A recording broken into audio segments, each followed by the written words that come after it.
tiempo perfecto para juntos fomentar el buen vivir.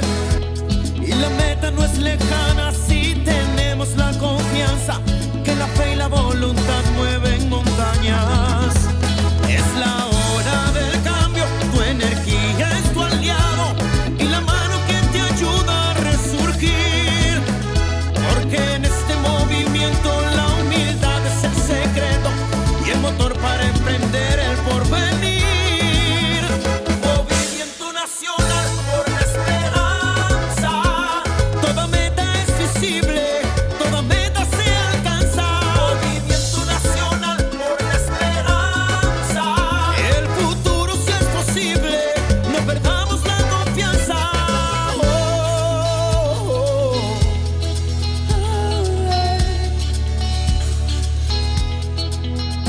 Porque en este movimiento la humildad es el secreto y el motor para emprender el porvenir.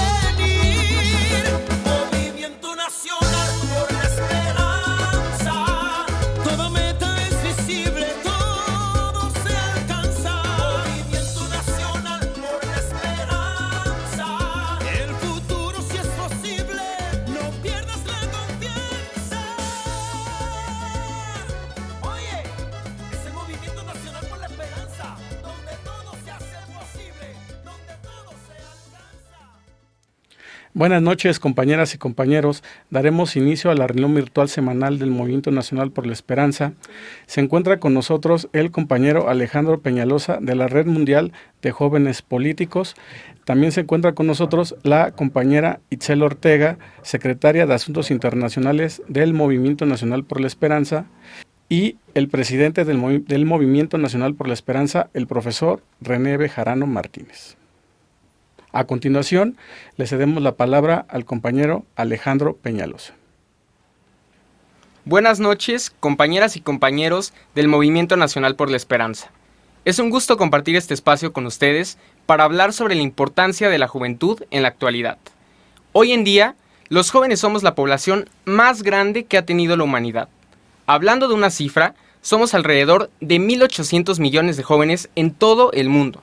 Y en México, de acuerdo a datos oficiales del INEGI, se estima que somos más de 30.6 millones entre 15 y 29 años, lo que equivale a la población de jóvenes más grande en la historia de nuestro país. Si comparamos la política antes de los 70s a la actualidad, la política es totalmente distinta, porque en realidad no había política ni espacios para jóvenes. En ese entonces, ser candidato independiente era casi imposible. Ahora es accesible para cualquier persona cumpliendo los requisitos que establece el Instituto Nacional Electoral.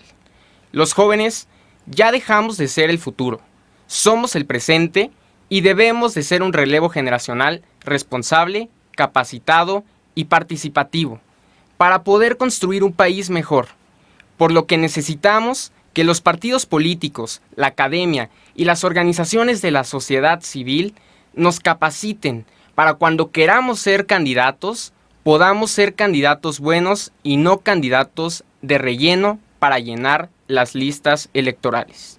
Se dicen muchas cosas sobre nosotros los jóvenes, pero hoy solo voy a hablar de una. Se dice que los jóvenes somos la generación de las tecnologías, pero la cruel realidad indica que no todos los jóvenes pueden tener acceso a estas en sus comunidades, porque en nuestro país los gobiernos anteriores nos dejaron en una brecha en la cual no es posible que todas las personas puedan tener internet o al menos acceso a una computadora en su casa. Los jóvenes, con el apoyo de la Cuarta Transformación, se tiene que decir fuerte y claro, no estamos solos. Hoy más que nunca se está tomando en consideración a los jóvenes y se están creando programas y oportunidades para nosotros, para así poder tener mejores empleos y mejores salarios en un futuro. En política, hemos visto cómo hoy en día hay jóvenes que sin tener un cargo público en el gobierno, en un partido o en una asociación civil, simple y sencillamente con sus redes sociales, y estoy hablando de influencers, youtubers, bloggers y de otro tipo de personajes, llegan a tener un alcance y un impacto muchísimo mayor que funcionarios y representantes públicos. Por eso, Vemos en cada elección cómo se meten en política cantantes, actores, empresarios y ganan las elecciones. Y creo que no debemos quejarnos de eso. Yo creo que es algo bueno para darle pluralidad y además es algo natural. Natural porque hoy en día la política en nuestro país, gracias a la Cuarta Transformación, se ha acercado más a la sociedad. Y antes, si querías darte a conocer, se tenía que acudir al periódico, a la televisión o al radio, lo cual era muy caro. Y ahora con creatividad e ingenio, puedes llegarle a muchísima más gente. Considero que nosotros los jóvenes políticos tenemos que adecuarnos a esta realidad y tenemos que ser de alguna forma influenciadores en nuestra comunidad, pero no influenciadores del poder por el poder. A veces los jóvenes que estamos en la política, hacemos política para el 3% de los jóvenes que dicen públicamente que les interesa la política o les gusta. Y considero que eso es un error. Opino que tenemos, y me incluyo porque yo también he cometido el mismo error, tenemos que hablarle al otro 97% de jóvenes que dice que no les interesa o no les importa la política, que dicen que no quieren saber nada del gobierno, pero si tú les preguntas, oye, ¿te duele la inseguridad? ¿Te duele la pobreza? ¿Te duele la corrupción? ¿Te molesta la discriminación? Pues claro que te van a decir que sí. Entonces, no son temas que no les interesen, son temas que no hemos sabido canalizarlos de una forma correcta.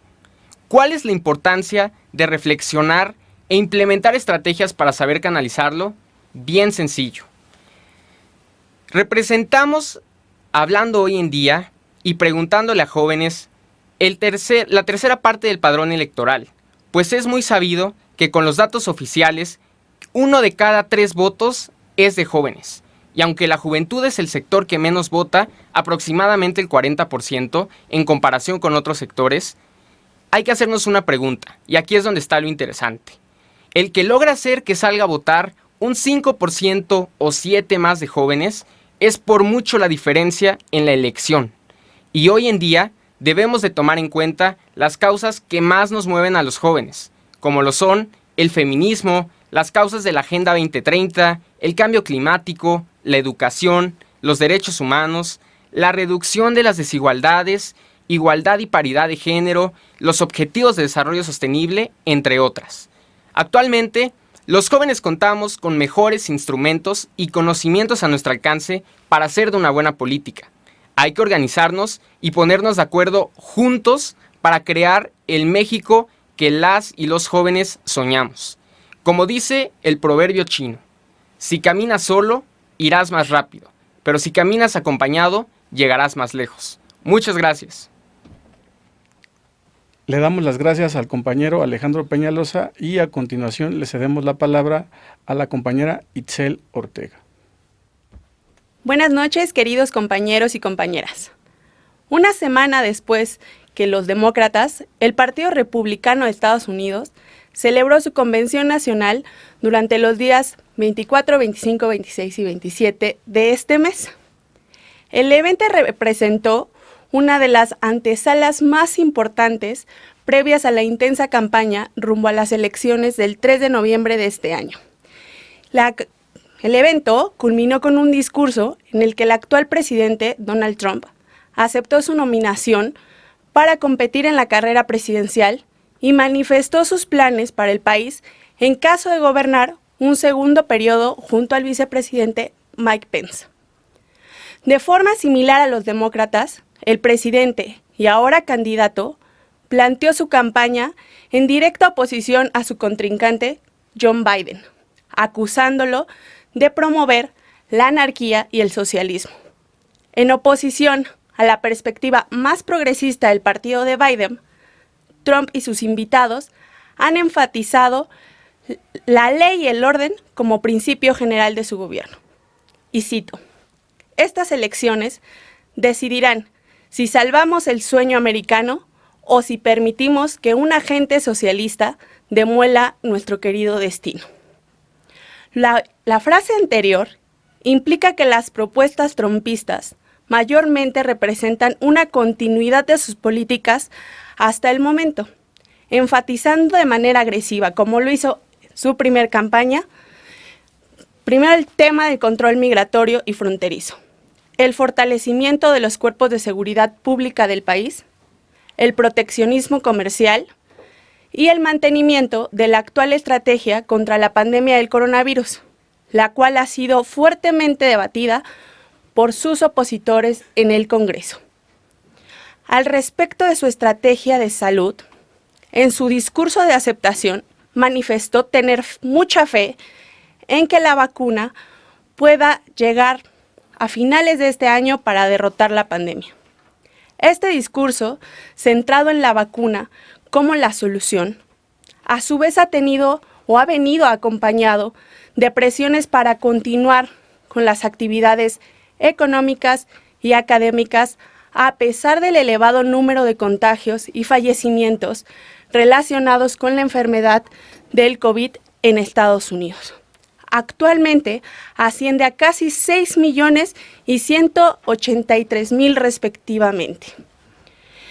En este sentido, Trump ocupó un breve espacio en su discurso para justificar su decisión de continuar con la mayor cantidad de actividades productivas que fueran posibles. Igualmente, aprovechó para afirmar que la estrategia propuesta por Biden y los demócratas está centrada en una mayor atención a la seguridad social y los estímulos para evitar contagios. Lo que, según desde su postura, provocará, y vuelvo a citar, sobredosis, depresión, alcoholismo, suicidios, infartos y devastación económica. Sobre el tema de migración, celebró los avances en la construcción de 300 millas de muro en la frontera con México, una de las promesas principales de su primera campaña en 2016 y que aún no se cumple del todo. Trump también ha criticado repetidamente, calificándola como débil, la política migratoria propuesta por Biden, quien prometió incrementar la entrada de refugiados al país, restituir el programa DACA e impulsar la asesoría legal a migrantes. Hasta ahora, el discurso republicano ha insistido en mostrar una perspectiva positiva del gobierno de Trump, y eso trató el Congreso también. Aún de cara a las recientes e intensas manifestaciones contra el racismo en Estados Unidos y la brutal acción policíaca en contra de las mismas, así como las críticas sobre su gestión económica y de salubridad ante la enfermedad del COVID-19, y además su hostilidad hacia otros mercados, especialmente enfocado al de China. Por otra parte, se ha encargado también de retratar a sus contrincantes a conveniencia suya, exagerando el antagonismo y pasando por alto las diferencias ideológicas existentes incluso en el Partido Demócrata. Las elecciones de Estados Unidos están previstas a celebrarse el 3 de noviembre de 2020. Y al día de hoy, las encuestas siguen favoreciendo a Biden. En otro tema, quiero compartirles que la semana pasada se presentó una tensa situación entre la Comisión Interamericana de Derechos Humanos y el secretario general de la Organización de Estados Americanos, la OEA, Luis Almagro. La Comisión Interamericana de Derechos Humanos es un órgano autónomo de la Organización de Estados Americanos que tiene como finalidad, como función principal, promover la observancia y la defensa de los derechos humanos en el continente. Entre otras áreas y funciones, que son muchas, la comisión cuenta con un secretario ejecutivo, que es la cabeza de un cuerpo de aproximadamente 120 personas que se encargan de trabajos que podemos clasificar en dos grandes áreas. Uno es el monitoreo de la situación de los derechos humanos en el continente y de la cooperación de asistencia técnica. La otra área, la segunda, es la atención del sistema de casos de peticiones y medidas cautelares. En función de su desempeño, la comisión, que está integrada por 7 comisionados, renovó de manera unánime el mandato de Paulo Abreu, un brasileño que ha ejercido ese puesto como secretario ejecutivo de la CIDH desde agosto de 2016. Su nuevo mandato debía comenzar en agosto de este año. Sin embargo, el 15 de agosto, fecha en que finalizaba el contrato de Abreu, el secretario general Almagro informó a la comisión que se abstendría de avanzar en el proceso de renovación del mandato de su secretario ejecutivo. Es decir, en pocas palabras, no iba a renovar el contrato. Almagro, atribuyó su decisión de no renovar el contrato a la existencia de decenas de denuncias presentadas ante el ombudsperson del organismo, que se llama Neida Pérez, contra Paulo Abreu, por parte, claro, de funcionarios que trabajan en la propia comisión. Mencionaron en particular y en algunos sitios que se trataba de demandas de acoso laboral y manipulación de concursos y contrataciones. Sobre las denuncias, la comisión indicó haber dado seguimiento a estos señalamientos, los cuales fueron realizados en 2019, así como a las medidas que fueron adoptadas para abordarlos, incluyendo las recomendaciones de la oficina de la Ombudsperson de la OEA. El Gobierno de México expresó su preocupación por las acciones de la Secretaría General de la OEA y llamó a respetar las decisiones de la Comisión. A esta postura se sumaron gobiernos como el de Argentina, varios excancilleres, por mencionar uno como David Choquehuanca de Bolivia, y múltiples organizaciones, destacando la organización Human Rights Watch.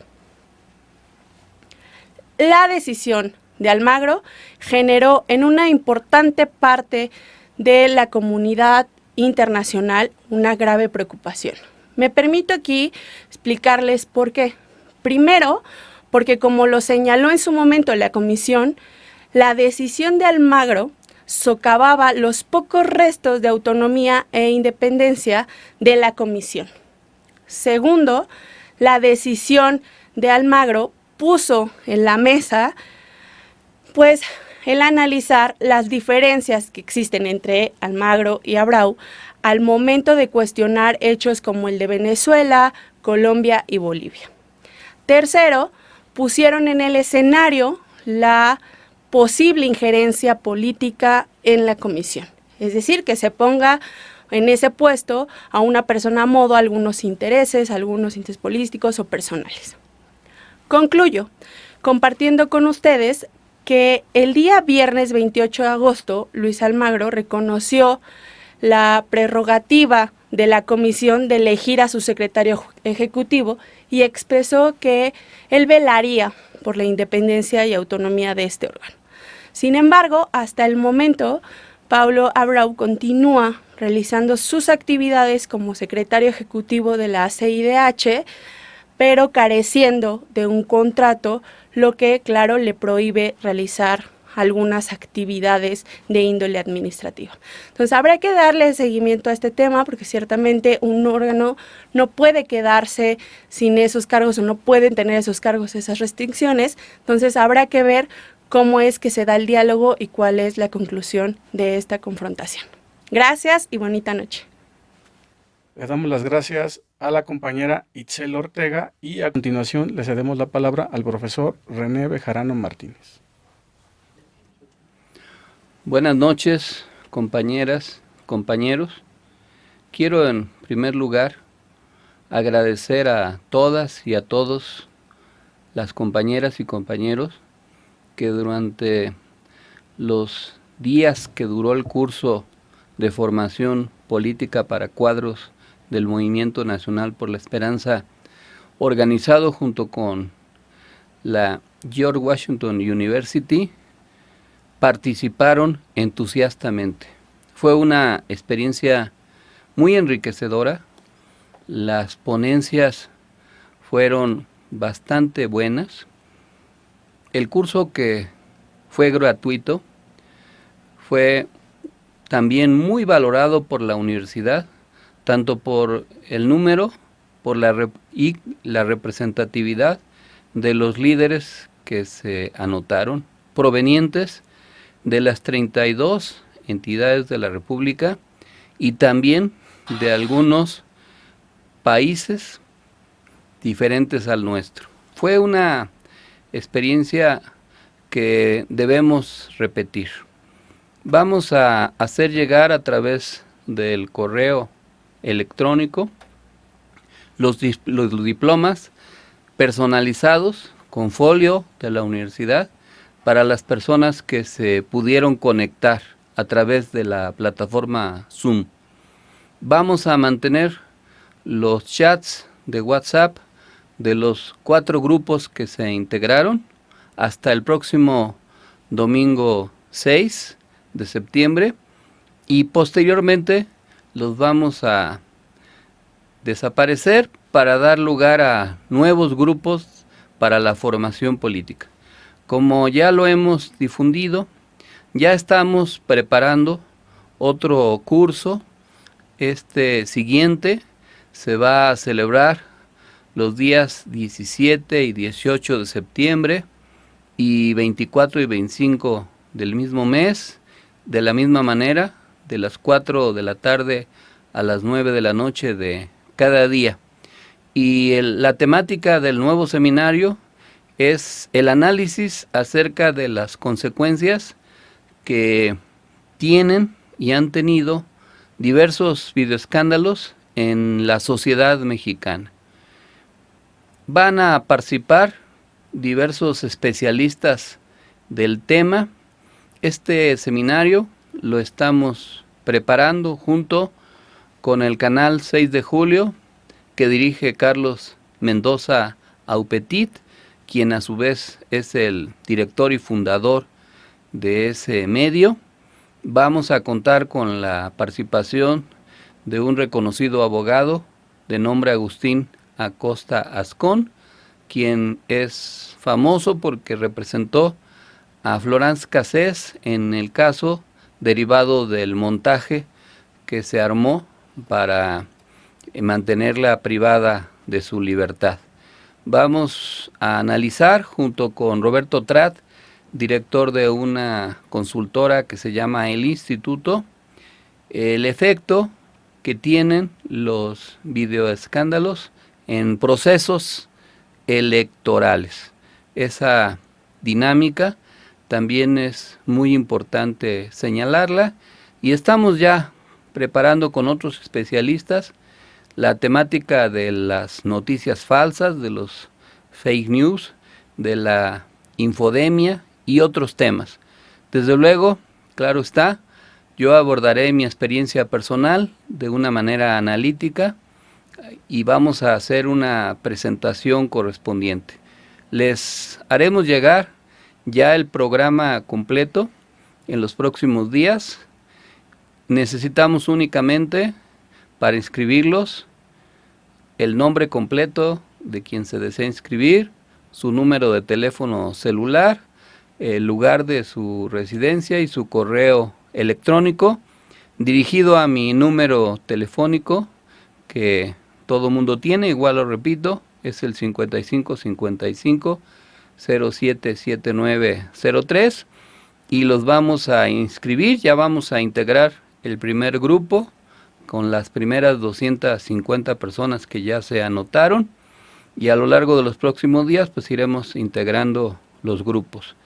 En esta ocasión, como no dependemos de la universidad, esta actividad la vamos a transmitir en Facebook Live y también en el canal de YouTube, para que tengan mayor acceso quienes quieran estudiar estos fenómenos que ahora han vuelto otra vez al debate de la opinión pública por la difusión de otros videos y grabaciones conteniendo imágenes diversas acerca de la política mexicana. La formación política es fundamental para elevar nuestro nivel de eficiencia y queremos aprovechar los avances de las tecnologías de la información para el estudio sistemático y el aprovechamiento de esas técnicas de la información para poder lograr más y mejores objetivos. Pero además la formación política es clave para poder mejorar el tipo de liderazgos que tenemos. Vamos a mantener esta actividad cotidianamente de manera gratuita porque nuestro esfuerzo está dirigido a que los militantes enriquezcan su acervo y su capacidad de operación. Y también aprovechando estas técnicas de la información y en el marco de la pandemia que estamos padeciendo, vamos a iniciar ya las asambleas estatales virtuales de líderes o con líderes del movimiento.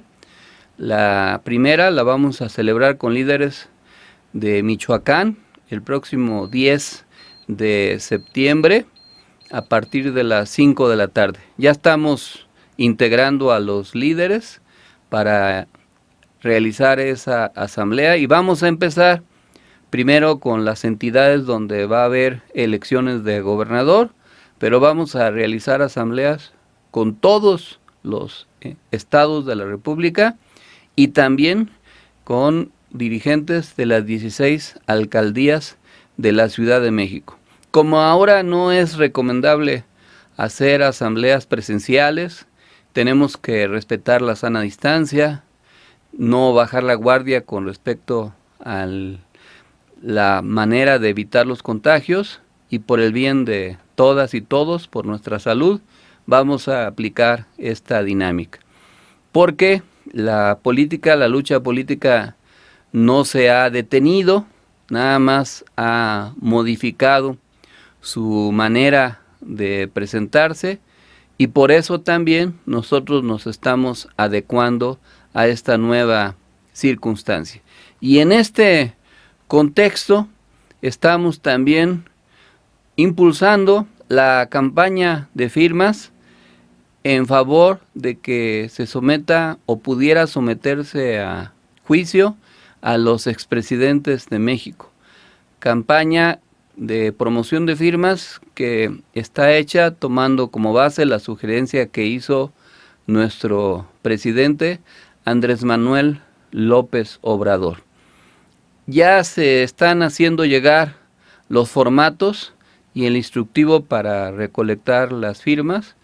Vamos a copiarlas como movimiento y las haremos llegar al Senado, en nuestro caso a más tardar el 13 de septiembre porque el plazo para presentarlas vence el día 15 y nosotros necesitamos pues aportar nuestro esfuerzo para lograr esta meta política. Quiero explicar por qué es importante. Primero por razones organizativas internas, porque desgraciadamente durante los últimos meses, casi más de un año, las fuerzas progresistas y señaladamente Morena se han volcado a una dinámica internista por la elección todavía irresuelta de sus líderes y se han descuidado las tareas políticas en la sociedad.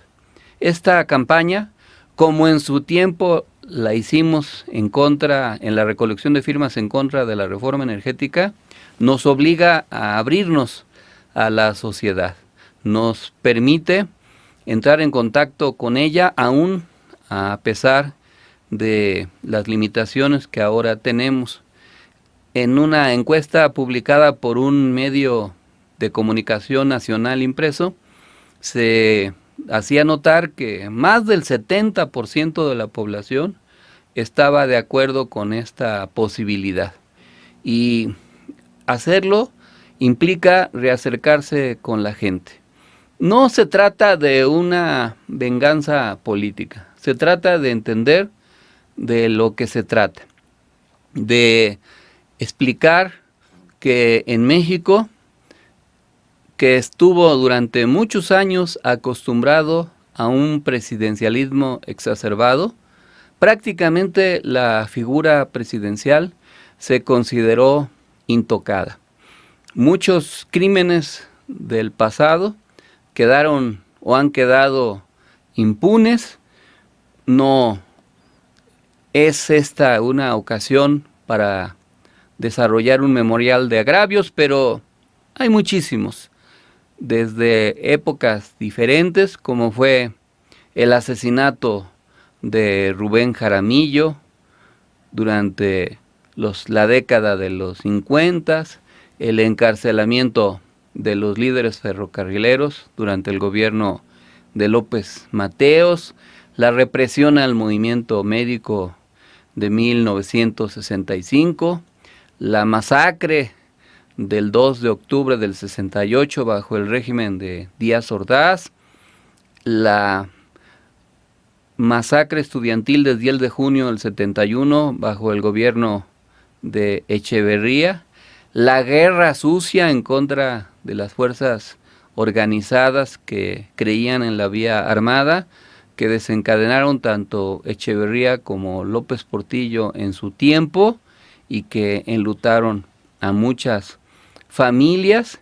Y claro está, también los actos de corrupción vinculados a el boom petrolero durante la época de López Portillo, los diversos fraudes que se cometieron antes de la nacionalización bancaria, los atropellos que significaron la privatización neoliberal que impulsó Miguel de la Madrid y que continuó Carlos Salinas.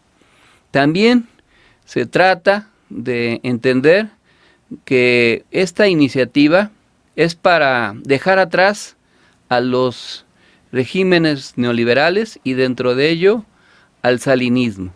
Hay que entender qué es el salinismo. No se trató solamente de un periodo de gobierno de 1988 a 1994, sino se trató de la construcción de una élite de poder político, económico y social que se extendió dentro y fuera del país y que empezó a copar diversas estructuras del Estado mexicano de diversos niveles de poder económico, con poderes fácticos, con jeques mediáticos, con líderes de opinión. Y el salinismo sobrevivió a su sexenio como una corriente política organizada a la cual diversos actores obedecen y han obedecido en mucho tiempo. Y esto no ha desaparecido. Tenemos que tomar nota, por ejemplo, de que una parte de la denuncia de hechos presentada por Emilio Lozoya recientemente a la Fiscalía General de la República señalaba el tráfico de influencias que intentó Carlos Salinas para favorecer a uno de sus hijos en un pago a una de las empresas vinculadas a la industria energética. Pago millonario en dólares, por poner un ejemplo. ¿Y cuál es el problema del salinismo? Que no se ha ido ni se quiere ir, que de múltiples maneras el salinismo está resistiendo a la cuarta transformación y al cambio democrático. Uno de los voceros de ese proyecto político, que es el intelectual orgánico de esa corriente, Héctor Aguilar Camín, ha sido evidenciado por sus argumentaciones para intentar derrocar de varias maneras el liderazgo de López Obrador. Los gobiernos neoliberales del pasado quieren retomar el poder y algunos de los expresidentes, soterrada o abiertamente, lo están intentando. Soterradamente, como lo es el caso de Vicente Fox, y abiertamente, como lo es en el caso específico de Felipe Calderón. ¿Qué tenemos que señalar al respecto? Pues hay muchísimos ejemplos de la historia reciente de la docena trágica de los 12 años de gobierno de Fox y Calderón, que merecen una evaluación histórica. Las manos sucias del PAN, como lo titulará un escritor, quedaron registradas en el crecimiento de grandes fortunas de panistas que se enriquecieron al amparo del poder público a través de jugosos negocios, incluidos los familiares de Vicente Fox y de Marta Sagún, a través de sus hijos, como ha quedado demostrado en diversas investigaciones periodísticas e incluso judiciales. ¿Y qué se puede decir ahora del gobierno de Calderón? No se trata solamente del fraude del 2006, ni de las secuelas de la guerra absurda que prohijó, sino de los negocios que ahora algunos de ellos han quedado evidenciados también con las resoluciones judiciales, por ejemplo, con respecto a la estela de luz, que recientemente el juez de ese asunto ha ordenado la devolución de cuando menos 400 millones de pesos por gastos no justificados de una obra innecesaria, realmente fea, que significó muchísimo dinero. Para que tengan una idea, la estela de luz costó lo mismo que más o menos va a costar la remodelación del bosque de Chapultepec que está proyectando el gobierno de Claudia Sheinbaum. Y no hay comparación de los beneficios que va a tener ese proyecto ecológico, ambientalista y cultural con una suavicrema que es un adefesio que no tiene mayor atractivo turístico. Pero también en las diversas acusaciones que ha hecho Emilio Lozoya se señalan los abusos y la desviación de recursos que desde ese gobierno se hicieron en el sector energético y particularmente en los negocios de petróleos mexicanos y de las relaciones de sobornos que hubo con la empresa brasileña Odebrecht. Tenemos que tener en cuenta que en el caso del gobierno de Peña Nieto no solo no se detuvo, sino se regresó a una feria de abusos, y todo eso se pone en evidencia con la gran cantidad de personajes que ahora están enfrentando diversas acciones de la justicia y que tendrán que tener que presentarse en su momento para esclarecer las responsabilidades. Podrá decirse que se trata de una argucia política.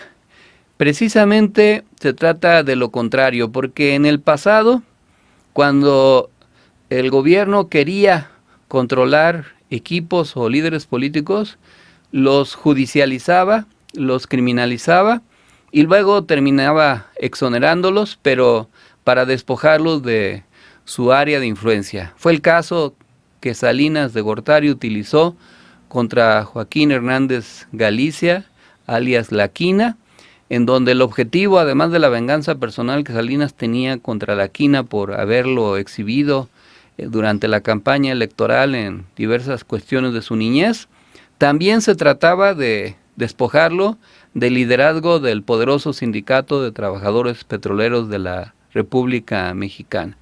Y otro caso es el de Elbester Gordillo, quien fue criminalizada por el gobierno de Peña Nieto y al final de su sexenio también se le dejó en libertad. Desde luego nosotros no tenemos nada que ver y siempre nos opusimos tanto al liderazgo de La Quina como al de ese engendro demoníaco que es Elbester Gordillo, pero también tenemos que señalar que a veces la justicia solamente se utilizó para simular y no para ir al fondo de las cuestiones. Y lo que el gobierno de la Cuarta Transformación pretende hacer ahora con la consulta es fortalecer la iniciativa ciudadana al respecto. En el mundo, las figuras presidenciales no han sido intocables. En diversos ámbitos del poder político se han presentado acusaciones y muchas de ellas han llevado ante los jueces a líderes prominentes. En Italia, por ejemplo, el caso de Berlusconi, o recientemente también por el mismo caso de Odebrecht, diversos mandatarios en América Latina, que sería muy largo ahora mencionar. En México, esta no es una tradición. Sí existe el riesgo, y lo señalan algunos actores políticos sensatos, de que se pueda abrir una caja de Pandora y que luego se vuelva en contra del mismo López Obrador cuando deje el poder, pero no creemos que eso vaya a pasar por dos razones. Uno, porque el gobierno de la Cuarta Transformación está actuando con honestidad y transparencia, y dos, porque estamos seguros que va a haber continuidad del cambio democrático y que en la sucesión presidencial del 2024 nuevamente las fuerzas progresistas democráticas y de izquierda ganarán o ganaremos las elecciones en ese año y tendremos un gobernante hombre o mujer que sabrá darle continuidad a las iniciativas que ahora está tomando nuestro actual presidente. Pero también es importante destacar que una iniciativa de este tipo fortalece las convicciones democráticas, que nosotros tenemos que acostumbrarnos a que los gobernantes tengan que rendir cuentas y tengan que hacerse responsables de sus actos, que en el futuro, a pesar del poder que puedan detentar, no piensen que van a tener impunidad vitalicia y que el sistema político mexicano también se vaya transformando. Por eso hay que recolectar la mayor cantidad de firmas. Hay que lograr el objetivo antes del 15 de septiembre, que es el plazo legal que la ley establece, y hay que mantener los oídos abiertos a lo que reclama la gente. No tenemos por qué olvidar, aun cuando haya un debate al respecto. Los crímenes del franquismo son y fueron de lesa humanidad, imprescriptibles. Y a pesar de la ley de amnistía que cuando se hizo la transición española se decretó, se tuvieron que encauzar a diversos personajes de la dictadura que torturaron, asesinaron o desaparecieron. Lo mismo se puede decir de los crímenes de la dictadura de Pinochet, que tuvo que enfrentar una detención por orden del juez Baltasar Garzón en Inglaterra para enfrentar crímenes, la responsabilidad en crímenes cometidos durante el periodo en que estuvo en el gobierno después del golpe de Estado que cometió Pinochet y otros de sus secuaces en el 11 de septiembre del 73 en aquella nación. Y esto en México no puede pasarse por alto. No se trata de rencores ni de resentimientos. Se trata de una nueva cultura democrática. Y también se trata, sí, de dejar atrás ese pasado oscuro. Que nunca más vayan a regresar gobernantes del régimen neoliberal y que tengamos una nueva forma de desempeño social y político y que la sociedad se fortalezca. Y por eso también les queremos encargar que mantengamos la unidad de las fuerzas progresistas, democráticas y de izquierda. En estos días en este mismo día, se está resolviendo la integración de la mesa directiva de la Cámara de Diputados. Ya tenemos que actuar con altura de miras, no como una fuerza opositora, sino como una fuerza gubernamental que tiene que consolidarse en el poder. El principal partido de la izquierda mexicana tiene que asegurar su unidad, ya que el tribunal ordenó que el Instituto Nacional Electoral realice una serie de encuestas para definir quién va a quedar al frente de ese partido. Pues hay que seguir el procedimiento y quien quede tendrá que asumir la responsabilidad, y todas y todos tenemos que cerrar filas para enfrentar los compromisos del 2021. La agenda legislativa en la Cámara de Diputados y en el Senado no es cualquier cosa. Son asuntos cruciales, algunos de ellos requieren de mayoría calificada y por eso se necesita gobernabilidad interna.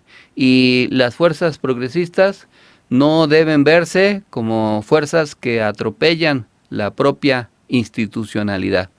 Si la ley, en el caso de la mesa directiva de la Cámara, no estableciera como ahora lo establece el cambio rotativo entre fuerzas políticas de la presidencia de la mesa, podría hacerse como sucede en el Senado, que una sola fuerza política con legitimidad, como lo dice la ley, está ostentando ese cargo a través de diversas senadoras y senadores. Pero en la Cámara de los Diputados la ley dice otra cosa, y las fuerzas progresistas no pueden involucrarse en un conjunto de maniobras convenencieras, más allá de las aspiraciones legítimas o no de cualquier liderazgo. Pero además, ya el propio López Obrador señaló que apoyaba en un caso la elección mediante encuestas que resolvió el tribunal a través del INE, como lo había señalado meses atrás, que fuera por encuestas. Y también dijo que no debía presionarse o cambiarse a modo la correlación de fuerzas en la Cámara para generar un liderazgo diferente al de los partidos políticos que les correspondiera. Es desde luego un debate, pero hay que tener altura de miras, visión institucional. Lo que importa es la transformación de fondo del sistema político mexicano, la transformación económica y desde luego una nueva forma de hacer política y una nueva relación con la sociedad.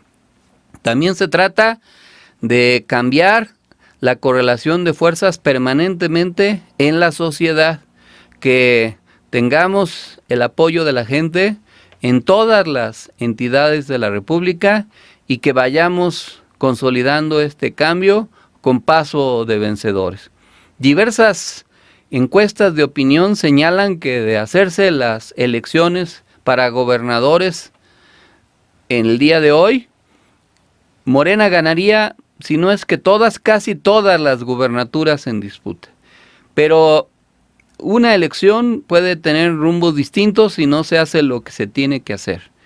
Pero si se ganan las gubernaturas, se va a consolidar ese poder también en los estados que ahora gobierna o un independiente o el único gobierno que le queda al PRD y desde luego gobernantes del PRI y del PAN. Queremos que el cambio no se detenga, que se refrende el triunfo en la Cámara de Diputados, que se ganen la mayoría de las gobernaturas, que se ganen los gobiernos municipales, que se estructure un nuevo poder en la sociedad y que el poder de la cuarta transformación sea dual, que no sea solo el poder en la élite económica y política, sino que también tenga un poder sólido en el seno de la sociedad, en los diversos sectores sociales, en las diversas regiones de todo el país.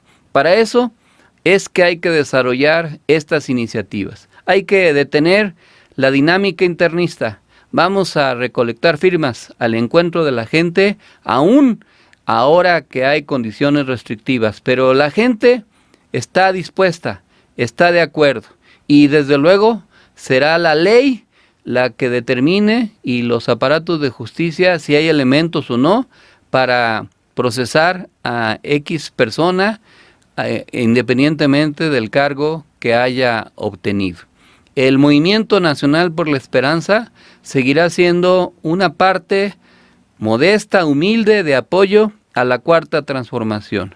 No vamos a regatear este compromiso porque venimos junto con muchas generaciones de mexicanas y mexicanos en favor del cambio democrático. Impulsamos el cambio generacional, conjugando experiencia con juventud, apoyamos a las mujeres, creemos en la agenda feminista, reivindicamos las libertades democráticas, somos impulsores de la transformación para la justicia social y la equidad. Y estamos seguros que en esta nueva etapa vamos a seguir cumpliendo con nuestras metas y responsabilidades. Muchas gracias, compañeras y compañeros, y a seguir avanzando. Buenas noches.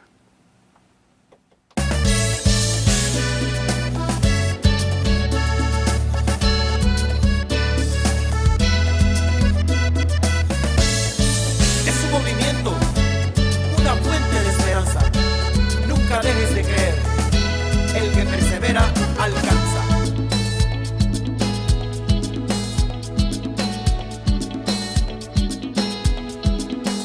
Ha llegado el momento, es el tiempo